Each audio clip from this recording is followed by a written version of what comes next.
Hey everybody, welcome back to the channel. My name is Jason and the channel is the Everyday Card Collector, and we are doing episode 2 of our deep dive of sets and a player.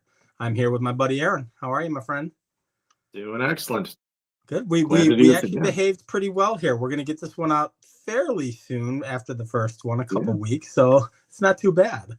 Yeah. Our goal is really one a month, so I think Yeah. we're achieving at this point. We're doing Yes. well. Which is a bonus in my world. I'll take that all day long. Well, we are Absolutely. going to talk. I think the first episode we talked set first and then player. Is that right? And Yep. we're gonna go the same routine. Yeah, I Perfect. think that flows well because we obviously stack the deck and we know what's going to happen. So we know we've got the player lined up that it's somebody that we can show from that set, and then it rolls directly into player discussion. So it's a good flow. Perfect. Yeah, I agree. I agree 100%. So for those who, if you can read, you saw the title. The set we will be covering is the R314 Goudey Wide pens, and the player is going to be Luke Appling. So I will start off with the set. I usually cover the research on the set, and then Aaron does a great deep dive on the player. And this player we are both pretty familiar with because he's, one of the legends from our quote unquote team, the White Sox. So I think it works out well.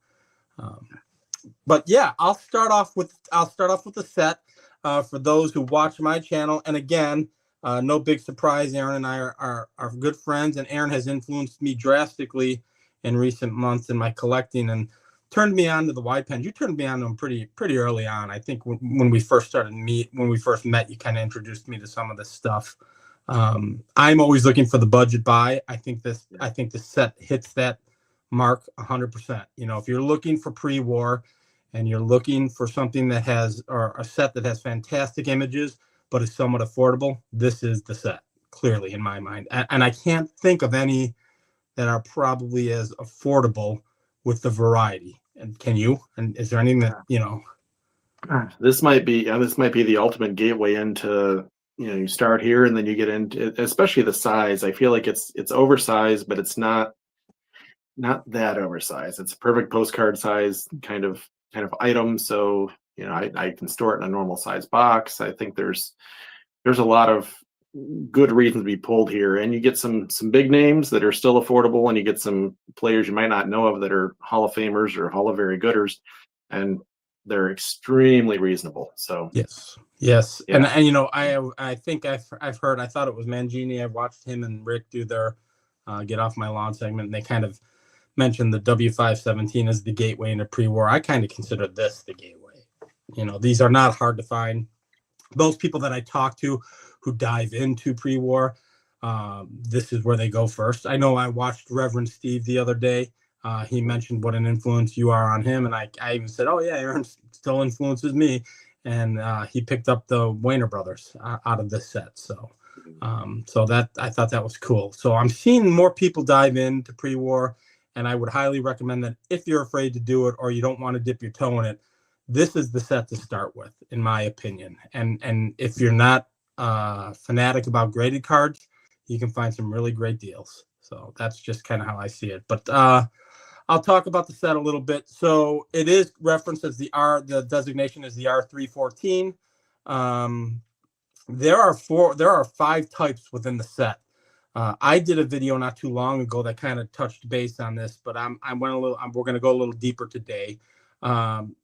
Commonly known as the Goudey Wide pen set. Wide pen being because the faux autograph is a wider, thicker autograph on the cards. That being said, it was distributed as a premium, an in-store premium to promote the gum company. I think most of us hear Goudey Wide pen. That's what we refer to, but we'll talk about that a little bit as I go through the types here, where some of them might not necessarily be Goudey. We're not 100% certain. But to kick it off, type 1 is just your standard R314 set.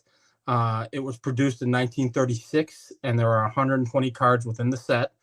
The way you can decipher that from all of the other sets is it will say litho in the USA at the bottom. There is a I don't know if you want to call it moniker or tagline. What are they calling it here? They're calling it a designator. So the designator is made litho in the USA. And it's all of the major leagues. They're calling it a glossy stock. I don't know if I would necessarily call it gloss. Maybe it wasn't 36 in comparison to nowadays with matte finishes and varnishes. It's not really that glossy.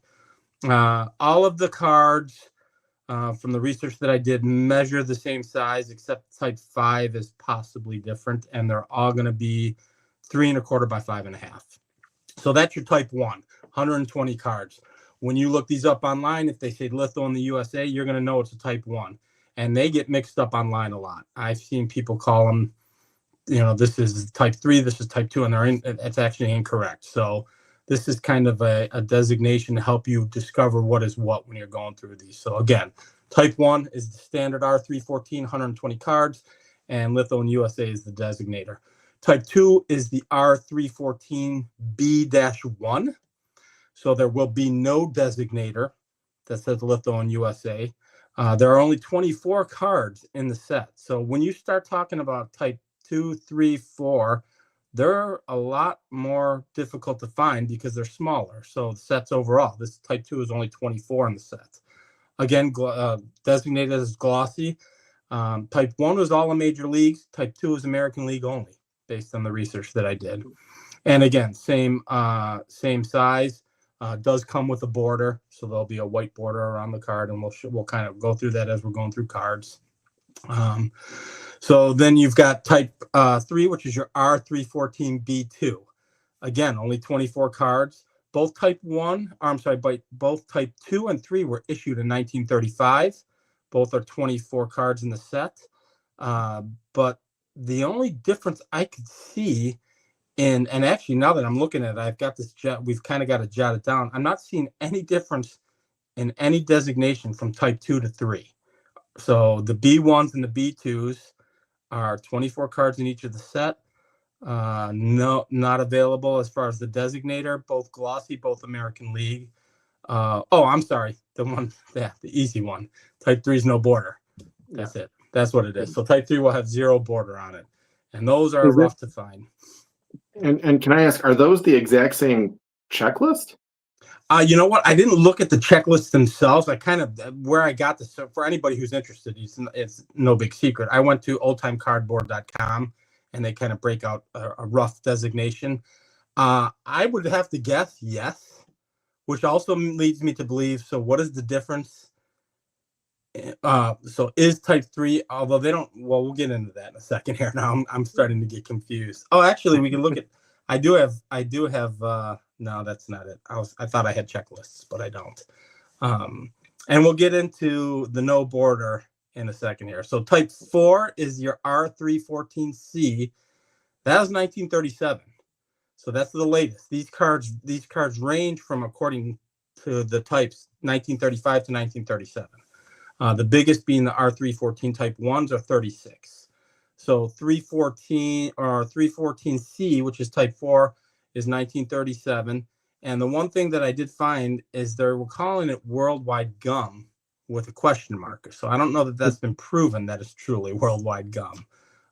We will get into stuff that's not in the information that I have here, like stock and things of that nature, when we start talking about that. The type 4, the 314C, is only 25 cards, so there is an extra card in the set. I don't know if that's the same, checklist as type 2 and type 3. I don't think that is. I think the type 5, I think, is a whole different checklist, and I don't know if there's any stars in that at all. I think type 5 is, we're on type 4, and wait, you're right. 4. We know for a fact that there's an image variation in type 4 to type 2 and 3, and we know that because we'll show examples of that. So I'm not certain what the checklist is on that either. Again, same size, no designator for litho in the USA. And again, just major leaguers of the 25. So type 2 and 3 are supposedly only American leaguers. Type 4 is just major leaguers, but only one more card. And then lastly is type 5, which is also designated as a possible worldwide gum, issued in 1936 with 47 plus cards in the set. So that tells me they don't know exactly how many are in the set when you've got the 47 plus. According to the information that I have here, that set only consists of Detroit and international players. which we start to go, is that Canadian worldwide gum? We start to ask those questions. And same size, and that also has a border. So the easiest way to decipher type 3, which is difficult to find, is no border. The easiest way to decipher type 1 is Litho and USA. Types 2, 4, and 5 can get kind of mucky. But again, we'll talk about stock, which I think we're kind of discovering is an easy way to tell the difference between a 4 and a 1 and a 2 and a 3. So we did a little pre-prep on this, and I'm like, I think that's going to designate what 4 is, and image variation as well. So I'm just deducing, I'm learning as we were chatting even before we jumped on here. I'm like, okay, wait a minute here.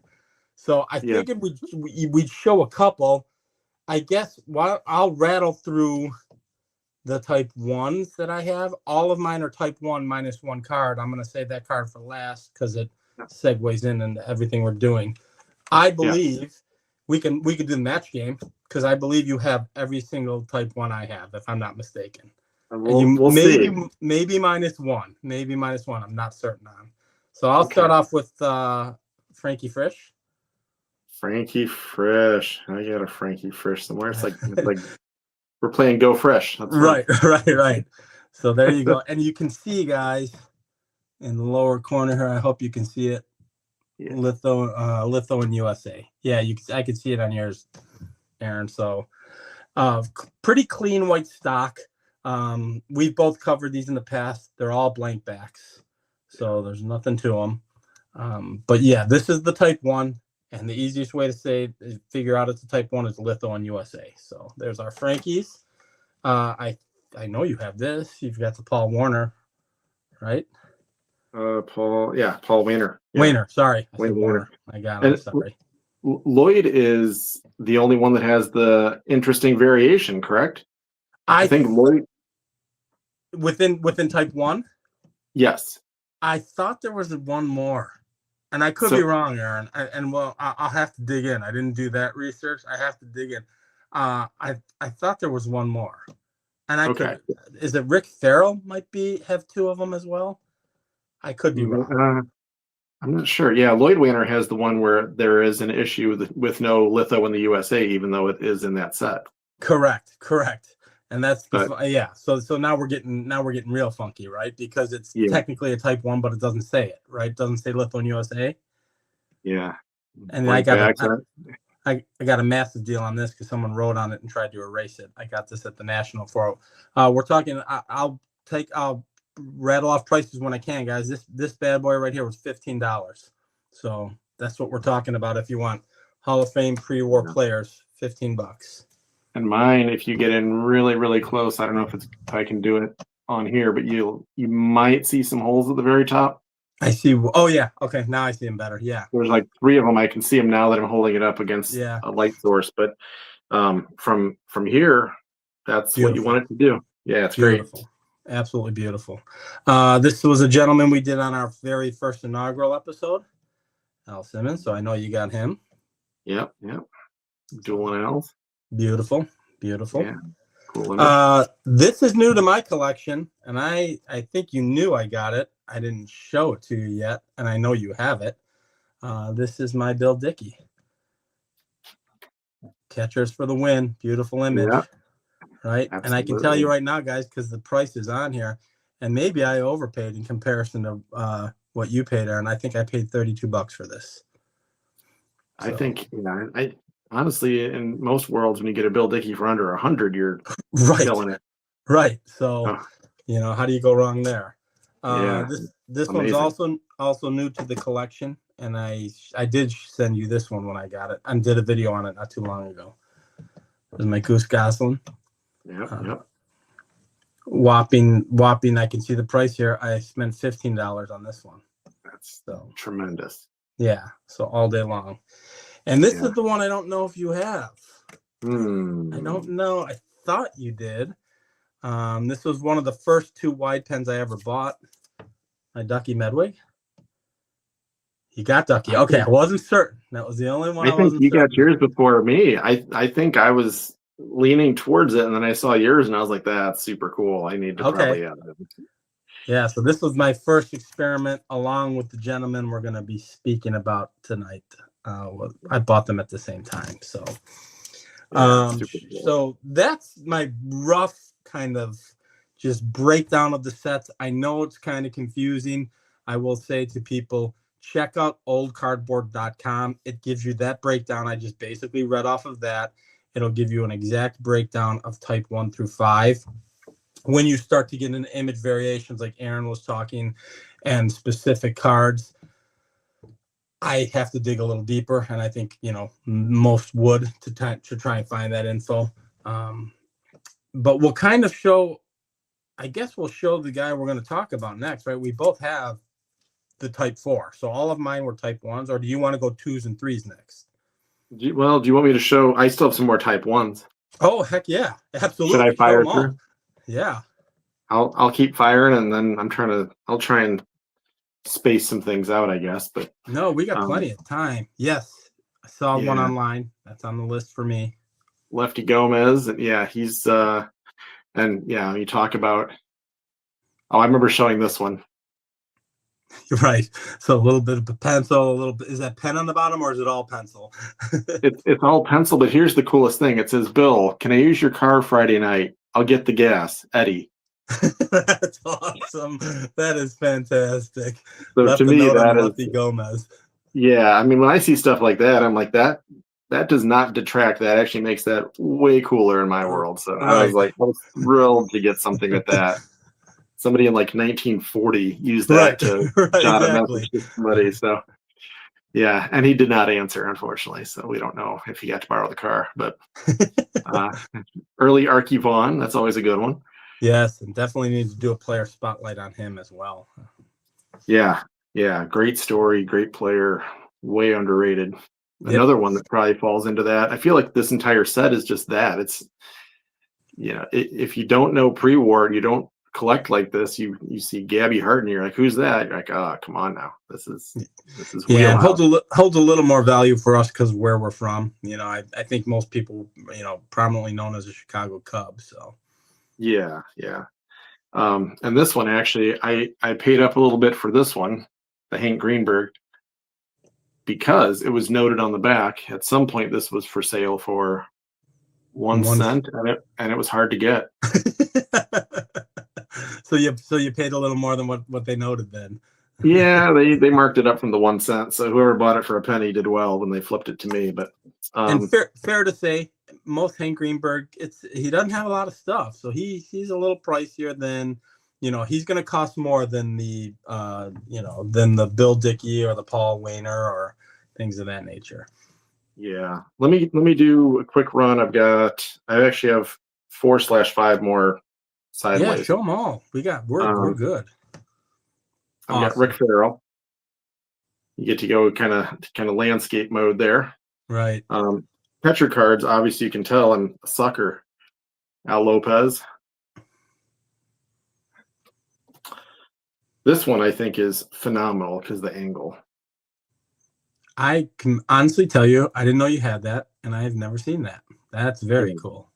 Yeah, Earl Combs, to me, that's when I saw that, I was like, I need to win this. So I went aggressive. It sells, I think, for a premium just because it's cool. Right. The last one I've actually, I don't know what's wrong with me, but I have 2 of them. So if you're interested in a Farrell Brothers, but I love stuff like that when you get 2 together. Yes. Especially with brothers or, whatever connection they can make. But having the Farrell Brothers together is super neat.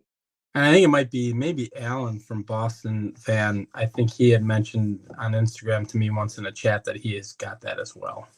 So fantastic card. Really neat. Yeah. I have 2 other type 1s. I'll show this one. I'll save the other one for a minute, but this one's interesting too. It's one of the few that I have that's graded. And what makes this even more challenging for collectors is the slab just says 1936 Goudey Premium or premiums, but it doesn't designate any kind of type anything. So correct.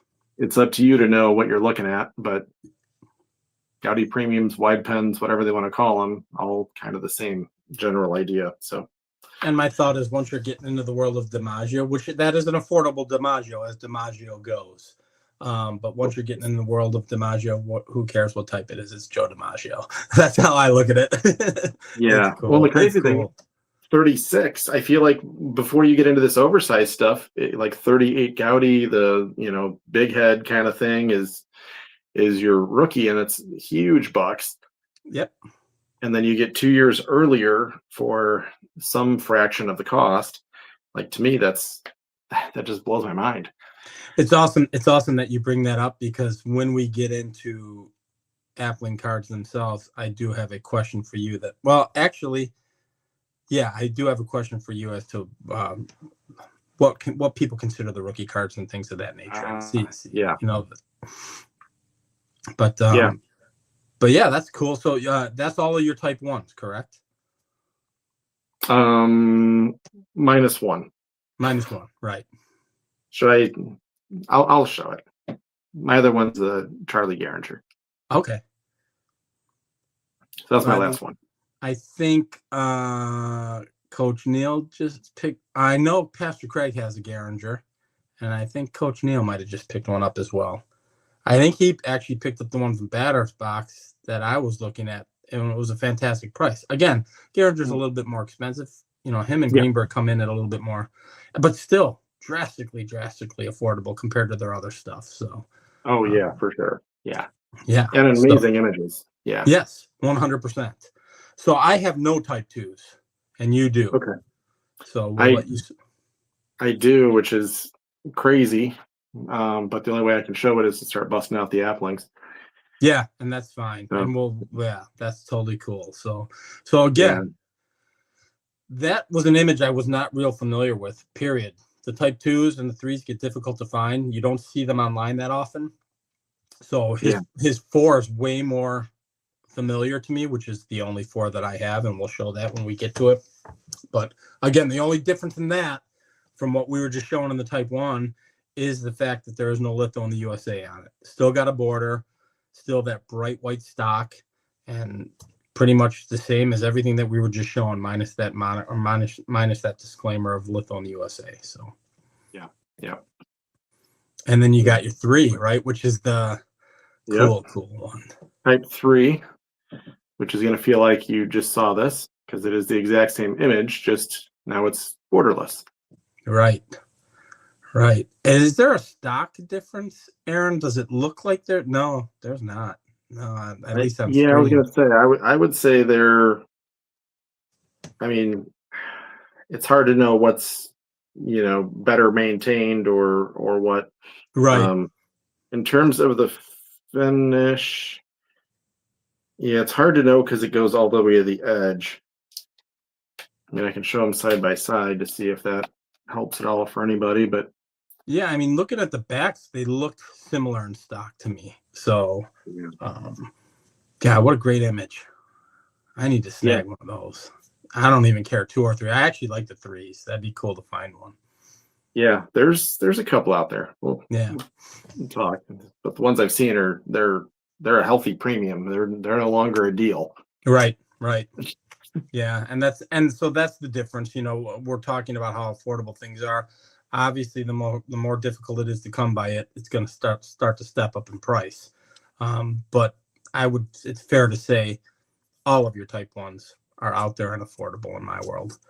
And we can double share type 4 if you want. Do you have only one, or do you have a couple?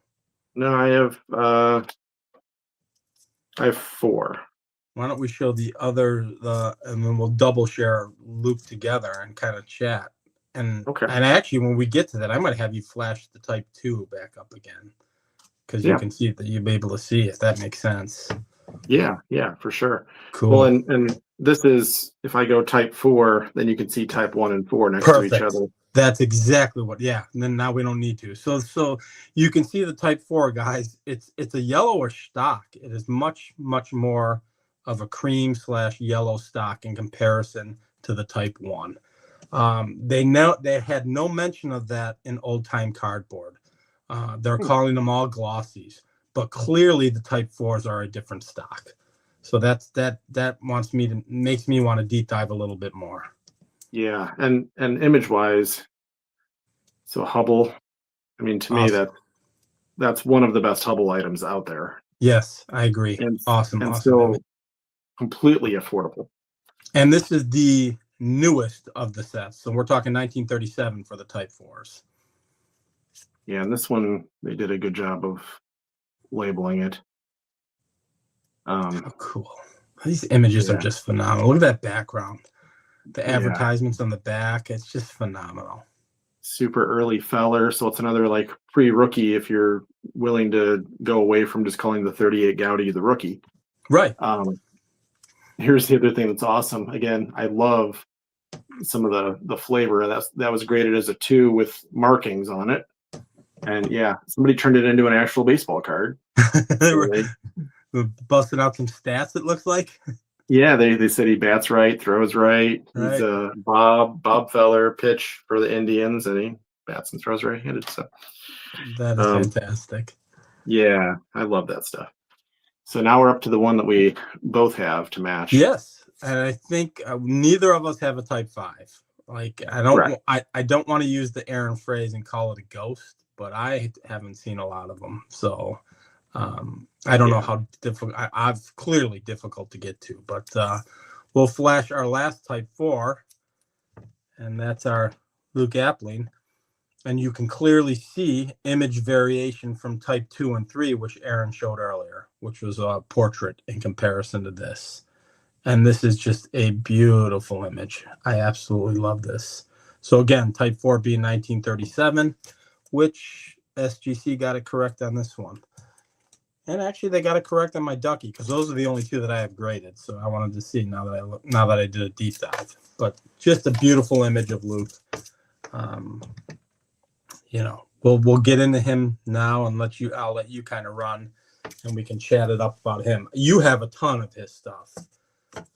I do. I collect him pretty intensely. He's just one of those under the radar players. So when you want to get one in a set, and the set is going to be insane or just tough to find, sometimes this is your way to get in. So I feel bad for the folks that collect Ruth and Mantle only, because that gets prohibitively expensive, and some sets are just outside the reality. But for when you dive into like the Luke Applings of the world, you do open up some new doors for you for sure.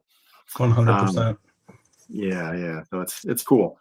So quick rundown of who he is as a player. And of course, one of the biggest draws, obviously, he was a shortstop for the White Sox for his career. So he was Mr. White Sox probably up until Frank Thomas might be, kind of the modern version. But in terms of historical pre-war, whatever, it was, he was your model of what a great White Sox player looked like.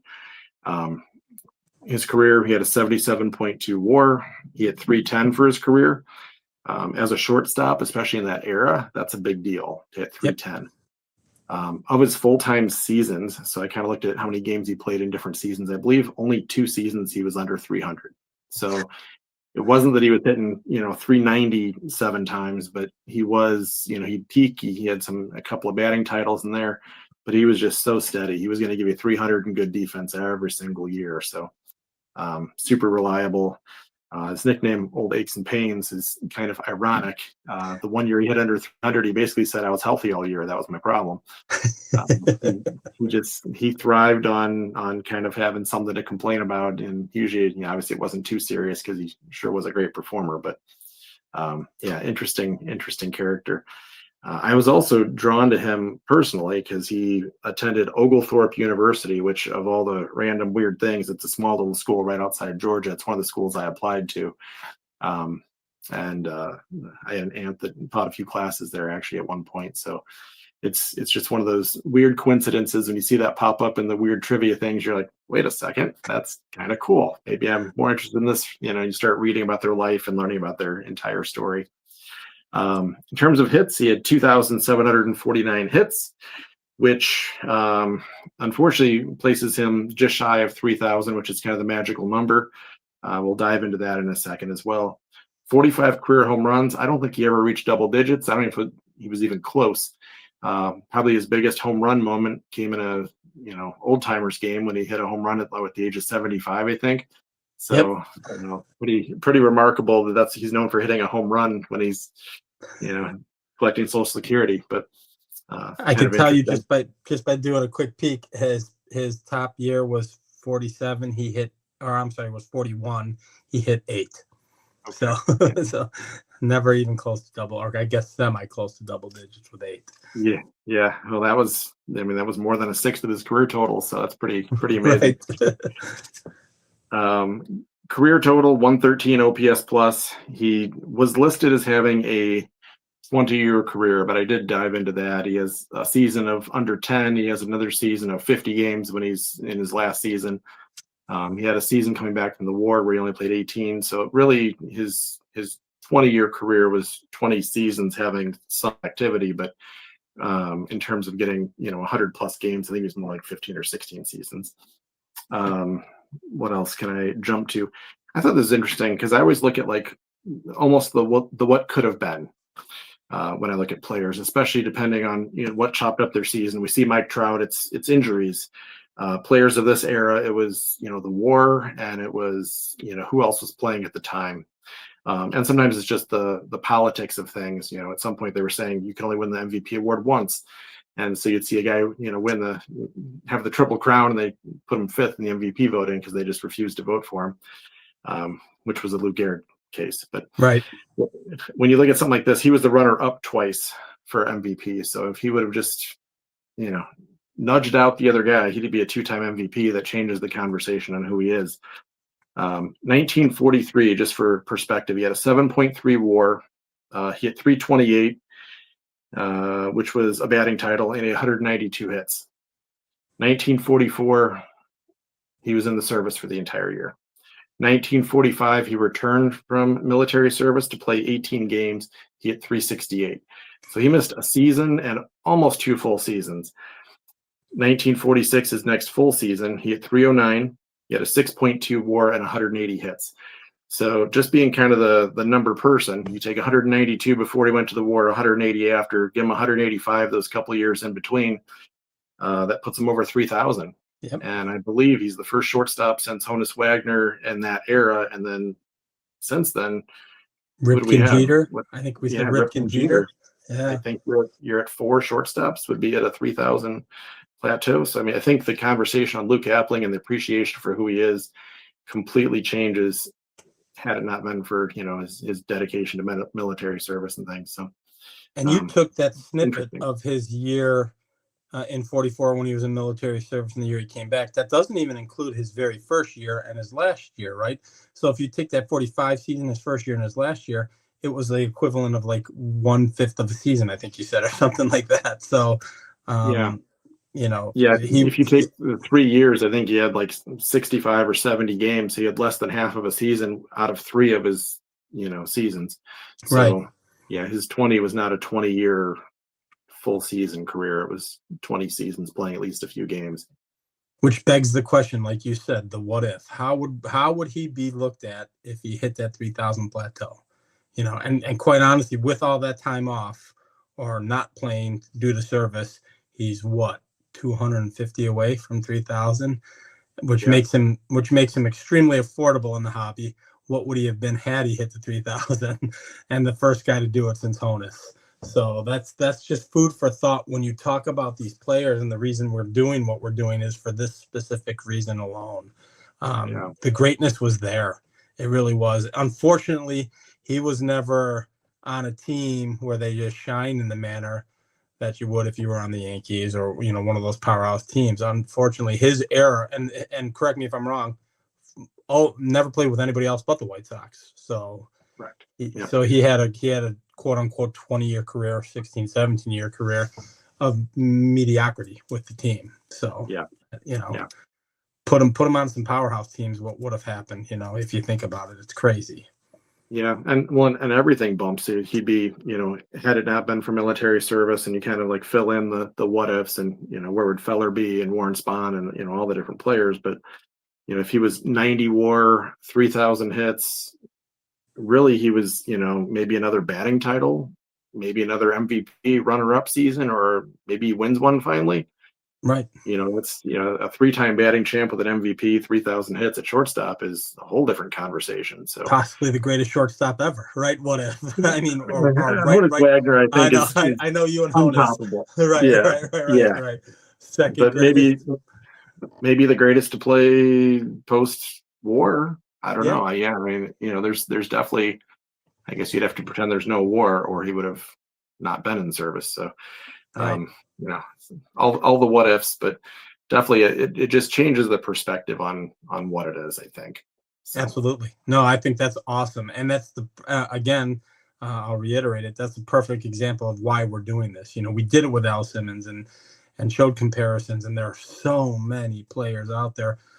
You and I are fairly broad collectors. I definitely consider myself a broad collector, and quite honestly, you're a broad collector. You collect a lot of different players, and it's players like these that just fall to the wayside. And I feel like even in the hobby they fall to the wayside, and you can pick up stuff for these guys for $25 and $20, and we're yeah, rattling off stats here that are pretty untouchable for most shortstops. So it's food for thought to really think about. But yeah, I guess we'll show you've got a ton of stuff, so I'll let you hit, and I'll play the okay. match game on the one or two that I have beyond the type 4 we already showed.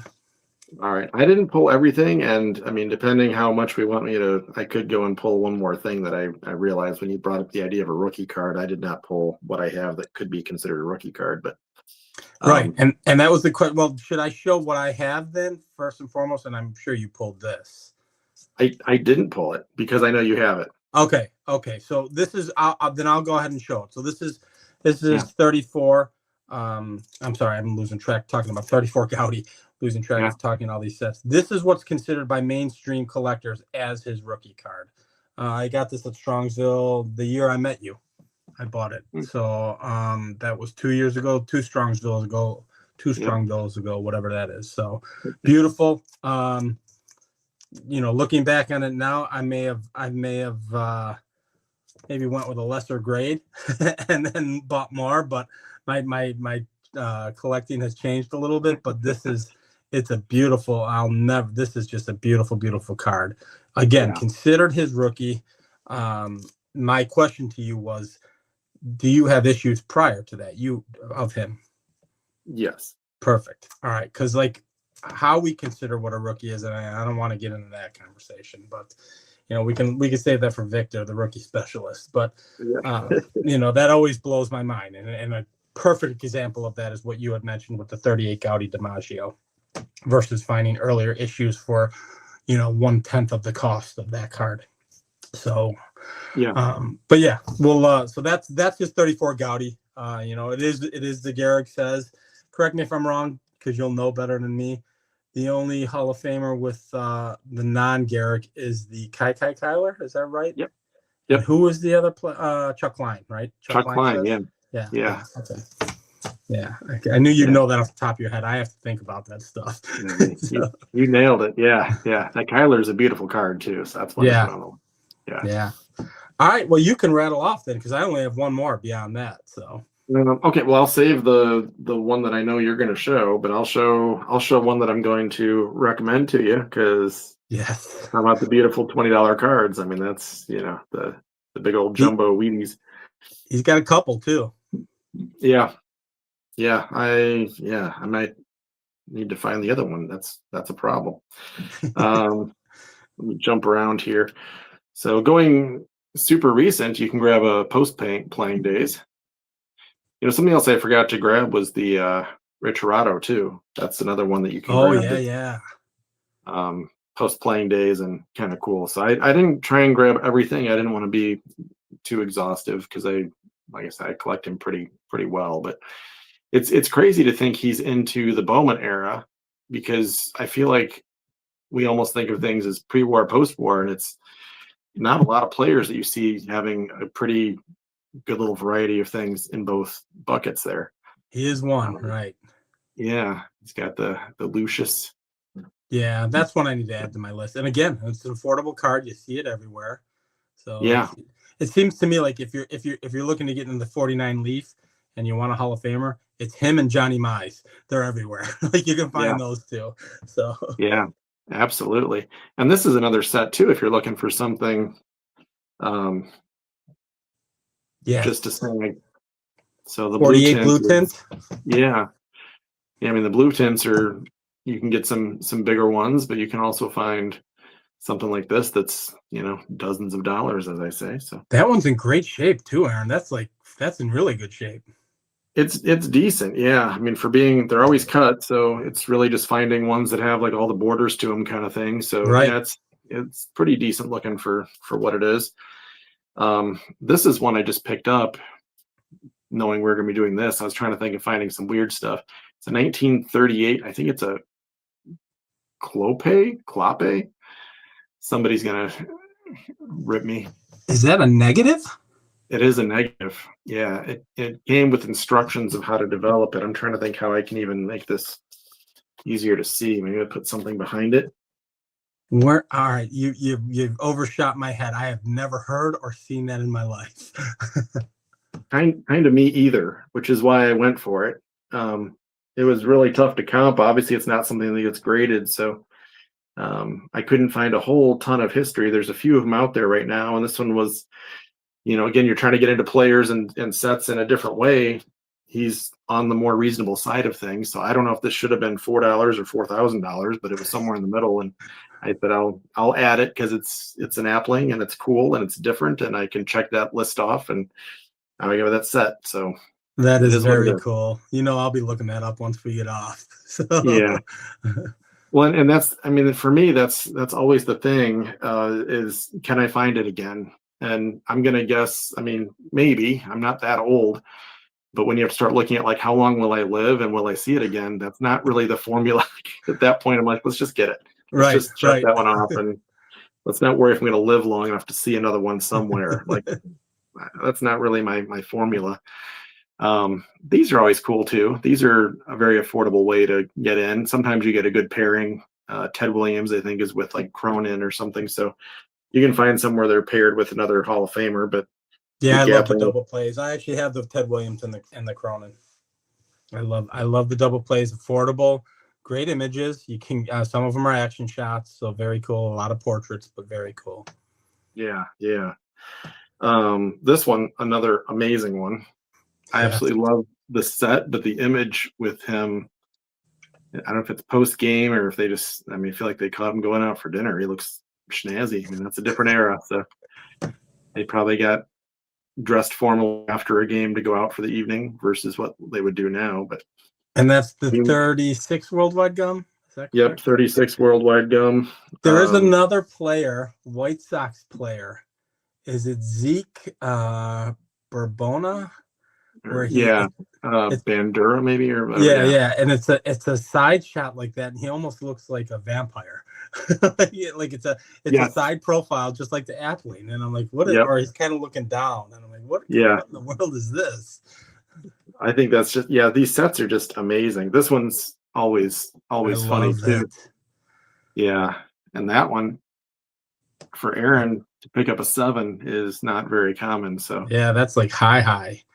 Yeah, and that set is climbing quickly too. It's yeah. Slowly, like, I mean, it's not comma. Well, that is probably because it's 7, but that set's getting tough to come by. It is, yeah. And I think part of it's the fact the back is just amazing. For me, that's a big draw because I mean it's a cool image. It's cool. It's hard to find all the stuff, but the back is legit card. So 37 O-Pee-Chee is amazing. Yeah, I'm down to, I need some monster ones, unfortunately. So I don't know. It'll be a while before I can add too much to that set. Okay, I've got a pretty good run. That's fantastic.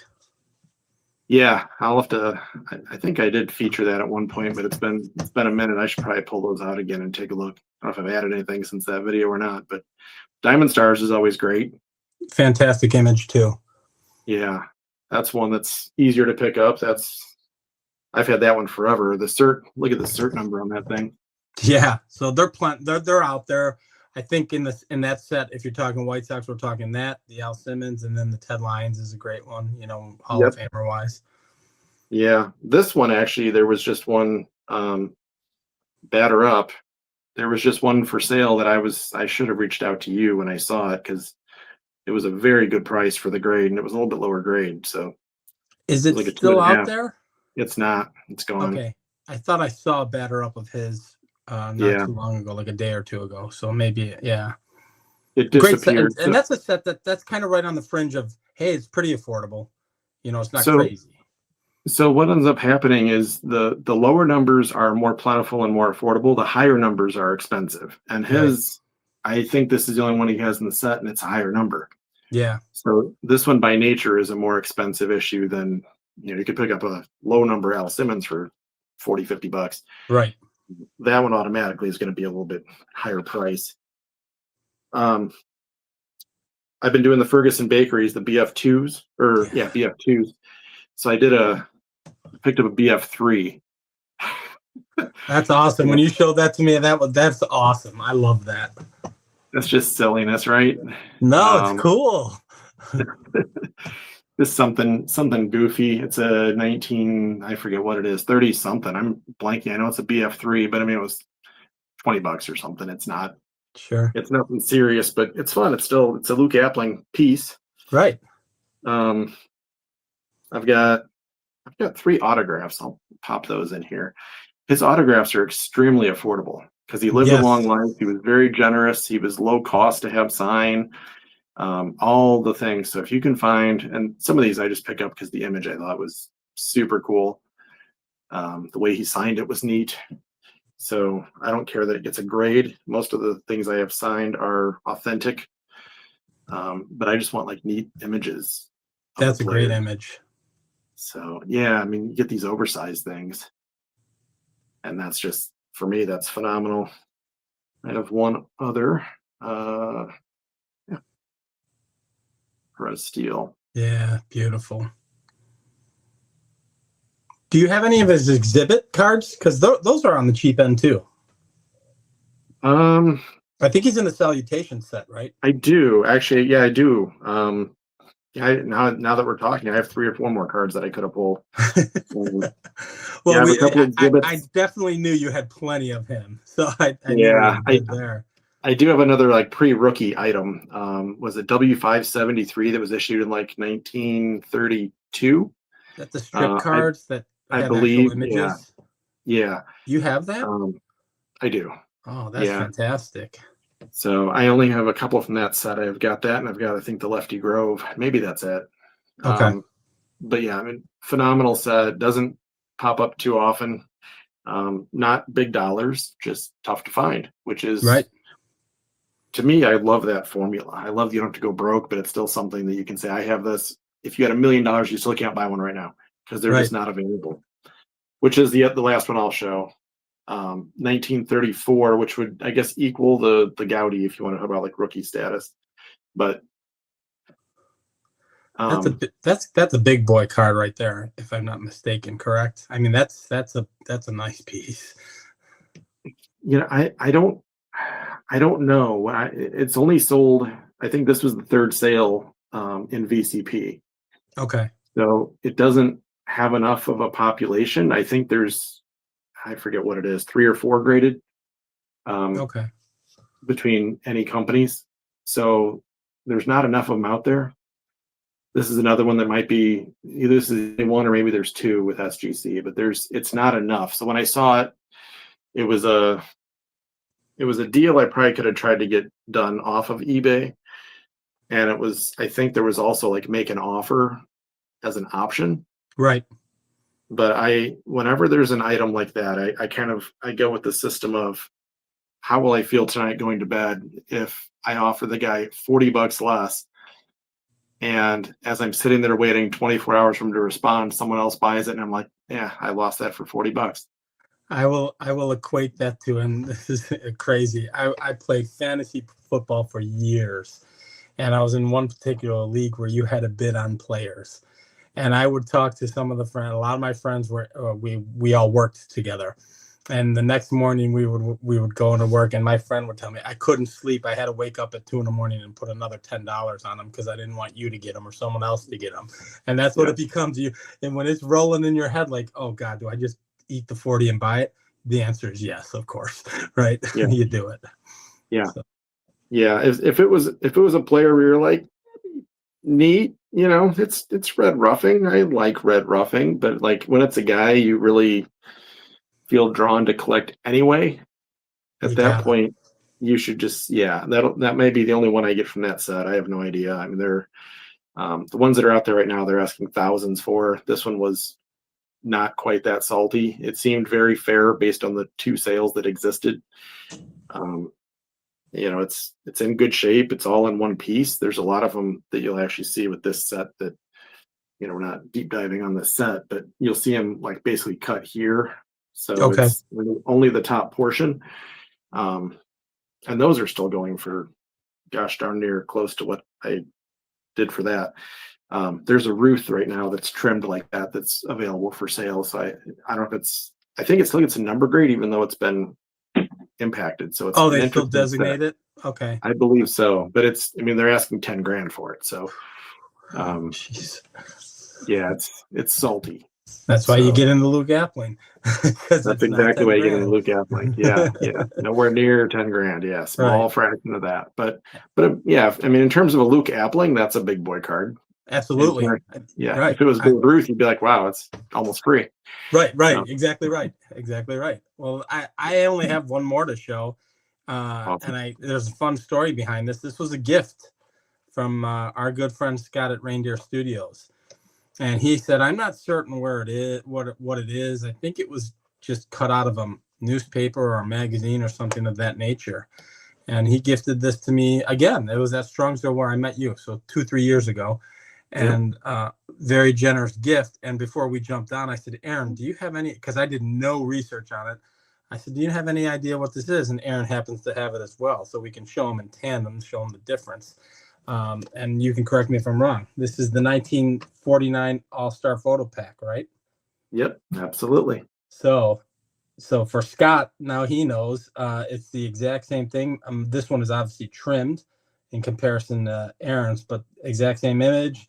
Again, the reason I reached out, or we talked about this before we jumped on, Aaron, is the faux autograph it's almost like a wide pen. So I'm like, this has got to be something, right? It's not just an article from a newspaper or a magazine. To me, it was something, and it was thick. It's a little bit thicker in stock. So, so Aaron quickly uncovered what I had in my hands, and now I know I have a 49 All-Star photo. So the only one in my collection right now. So that's awesome. So I'll have to reach out to Scott if he doesn't watch this and let him know that. Absolutely. Yeah. And they go for about 20,000-30,000. So, and that was a very generous gift from him. Yeah. I don't think he realizes I'm going to sell this and rebuild my entire collection. So yeah. I think you're into the 51 Bowman mantle and still some cash to spend. So that's exactly right. Great move. But again, in all seriousness, an affordable image and an affordable piece of Luke Appling as well. So I've got one, so I don't need to get it again. Like, oh, do I want one with a border? No, I don't. I'm good with this one. This is all I need. So it's perfect. Yeah. It's beautiful and it's got a story to it. So that's all you can ask for. Exactly right. That's what makes it perfect. So I think. Do you have more to show? You got any more? I could, but I think I'm pretty well tapped. We can go on Appling longer, but I think we're good. Perfect. Yeah, and it might show a little favoritism. It does strike me as odd, and well, I guess it's not that odd. The first 2 guys we chose for this series were both White Sox players at some point in time, right? This one was a lifelong player. Yeah. What did I think Allison did 3 years? Three, I think, right? 2 or 3. Yeah. So we'll have to pick to keep everybody tantalized because they'll be sick of hearing about White Sox players. We'll have to pick someone else. But yeah, I think the purpose of this, I think we're achieving it as far as just because I'm learning doing it. Obviously, that's what we do. I don't claim to know everything. Neither do you. We do a deep dive. We learn these things. We look at these numbers and we say, goodness, actually, after discussing his numbers and his career, in my head, I'm like, okay, I need to collect him more now based on that. You know, he's a White Sox. He was Mr. White Sox. I agree until Frank Thomas came along. But after hearing all that, I need to stock up on him. I don't have enough of him to represent my team, and I'm hoping this kind of turns people into collecting some of these players. It's worth doing and doing this research.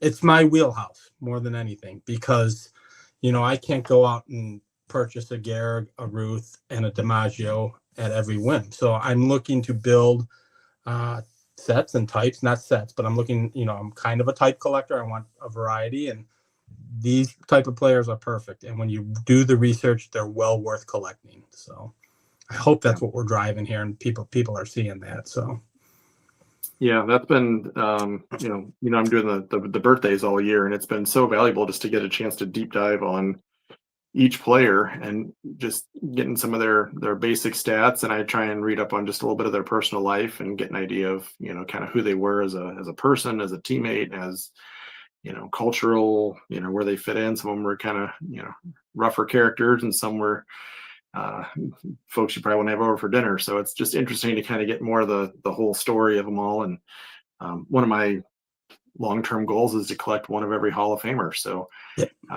that's an epic challenge because there's a lot of them out there that I can't find a single example available all year. So it's a patient, long-term game. So is it fair for me to say this is somewhat of a spoiler alert? I won't go into depth, but you're not terribly far from that, correct? I mean, in terms of players in the Hall of Fame, you're not terribly far from that. I think that's fair to say. Yeah. Well, I shared that the other day with one of the birthdays because he was the only birthday and I had nothing. So I was like, well, here it is. This is showing. I don't even have like a updated, 1980 card of him or anything. I have nothing. So the goal is 1 playing days, which is for a lot of these guys very patient. But yeah, I've got like 10 more to go, I think. Okay, that's amazing. That's fantastic. That's an accomplishment. I mean, that's something to be proud of, I think, and at least in my mind it is. So, and then I know we've done a little chatting on the side, and we're getting off topic here, but who cares? It's our show. I know we've done some chatting on the side where like you just mentioned, they're almost impossible to find, some of these guys. So, yeah. The one that just had a birthday. I forget if I've posted or if it's the one I've already prepared that it hasn't posted yet. But I know the one like he has an old Judge card and that's it. Right. Like you basically can't find anything but, maybe a couple different poses in that set, but that's what it is. So if it's going for $5,000, it's either you buy it at some point or you don't, and that's what your choice is. So right. It's tough. It'll take a few minutes. It'll take some savings, some strategy, and some luck. But at some point, I'll get there. Yeah, that's fantastic. No, that's good stuff. Yeah, well, I think we did a good job achieving what we wanted to. We'll discuss after this what maybe the next episode will be and dive into that a little bit.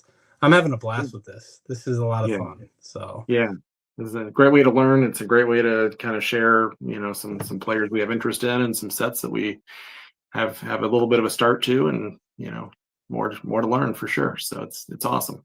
Perfect. All right, sir. Well, I guess we'll close it up. We're rolling on the hour, so this is perfect timing. I hope you guys enjoyed this. If you did, please feel free to hit the like button and subscribe. Check out Aaron as well. Obviously, we do a lot together, but please check out his stuff. I know most of you, if you know me, you know Aaron and his amazing collection, but definitely give him his watch as well. And we'll discover what we're going to do, or talk about what we're going to do next, and break out another episode in the next couple of weeks here.